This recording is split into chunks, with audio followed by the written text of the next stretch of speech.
વિશ્વાસ પ્રોજેક્ટ હેઠળ નવસારી જિલ્લામાં સીસીટીવી કેમેરા લગાવવામાં આવ્યા છે.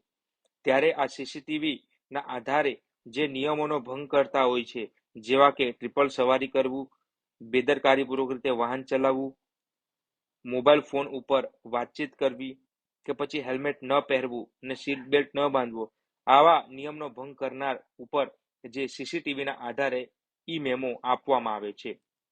ત્યારે નવસારી જિલ્લાના ટ્રાફિક વિભાગના પીએસઆઈ એવા જાગૃત જોશી દ્વારા મળતી માહિતી મુજબ તેમણે જણાવ્યું છે કે આ ઈ મેમો આપ્યા બાદ 90 દિવસ સુધીનો સમયગાળો આપવામાં આવે છે.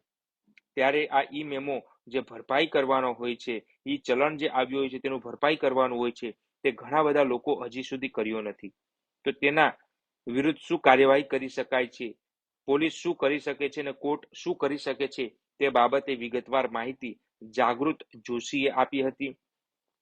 ત્યારે આ રીતના જે પ્રોજેક્ટ જે રાજ્ય સરકાર દ્વારા બહાર પાડવામાં આવ્યો હતો, જેને લઈને હાલ તેને સફળતા મળી રહી છે. આ ઈ ચલણ ભરવા માટે અલગ અલગ વેબસાઇટ આપવામાં આવી છે અને સાથે સાથે એક જ એન્ડ્રોઈડ એપ્લિકેશન પણ બહાર પાડવામાં આવી છે, જેનું નામ છે વિશ્વાસ ઈ ચલણ, જે હોમ ડિપાર્ટમેન્ટ ગુજરાત દ્વારા બહાર પાડવામાં આવી છે. આ ઈ ચલણનું પેમેન્ટ કરવું હોય તો નવસારીના એસપી કચેરી પાસે આવેલ કમાન્ડ કંટ્રોલ ખાતે પણ પેમેન્ટ કરી શકાય છે.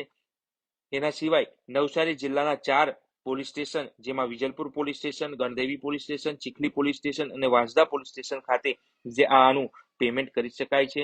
જો ઈ ચલણ નહીં ભરે તો શું થઈ શકે છે? તો નવસારી જિલ્લા સહિત તાલુકામાં ઈ ચલણ ભરી શકીએ તેના માટે કલેક્શન સેન્ટરની સુવિધા કરવામાં આવી છે.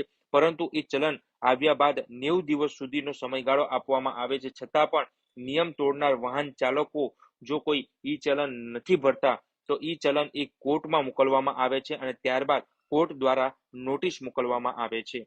કોર્ટમાં ઈ ચલણ ગયા બાદ છતાં પણ કોઈ વ્યક્તિ એ ચલણ નથી ભરતું તો તેના વિરુદ્ધ કાયદેસરની કાર્યવાહી કરી શકાય છે અને તે ભવિષ્યમાં જે પોતાનું વાહન છે તે વેચાણ કરે ત્યારે પણ તેને મુશ્કેલી પડી શકે છે, જેની વિગતવાર માહિતી પીએસઆઈ જાગૃત જોશીએ આપી હતી.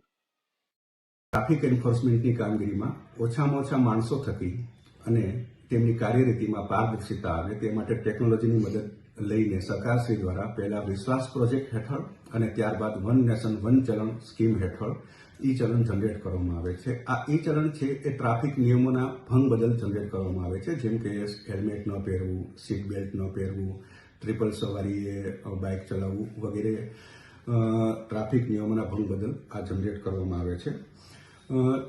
13 જૂનથી વન નેશન વન પ્રોજેક્ટ હેઠળ આ સમગ્ર રાજ્યમાં આ સ્કીમ ચાલુ કરવામાં આવી છે.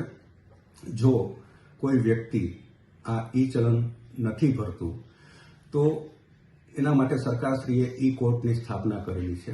એટલે કે પહેલા 90 દિવસ સુધી કોઈ પણ વ્યક્તિને એ સમય મળી રહે છે કે પોતે જાતે જઈ અને પેમેન્ટ કરી શકે છે.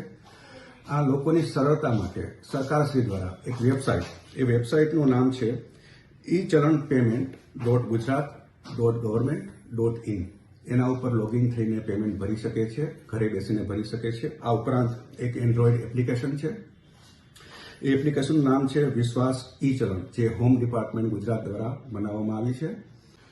ઈ કોર્ટમાં ચલણ ગયા બાદ પણ જો કોઈ વ્યક્તિ પોતાના ઈ ચલણનું પેમેન્ટ નથી ભરતી તો તે વ્યક્તિ વિરુદ્ધ તેણે જે ગુનો કર્યો હોય તે બાબતનો ગુનો નોન કોગ્નિઝેબલ ગુનો નોંધવામાં આવશે અને તે વ્યક્તિ વિરુદ્ધ કાયદેસરની કાર્યવાહી કરવામાં આવે છે. જેથી હું દરેક લોકોને અપીલ કરું છું કે આવી કાયદેસરની કાર્યવાહીથી બચવા માટે તાત્કાલિક એમને ઈ ચલણનું પેમેન્ટ ભરવું જોઈએ. આ ઈ ચલણ એ લોકોની સુરક્ષા માટે જ બનાવવામાં આવ્યા છે. ઓકે.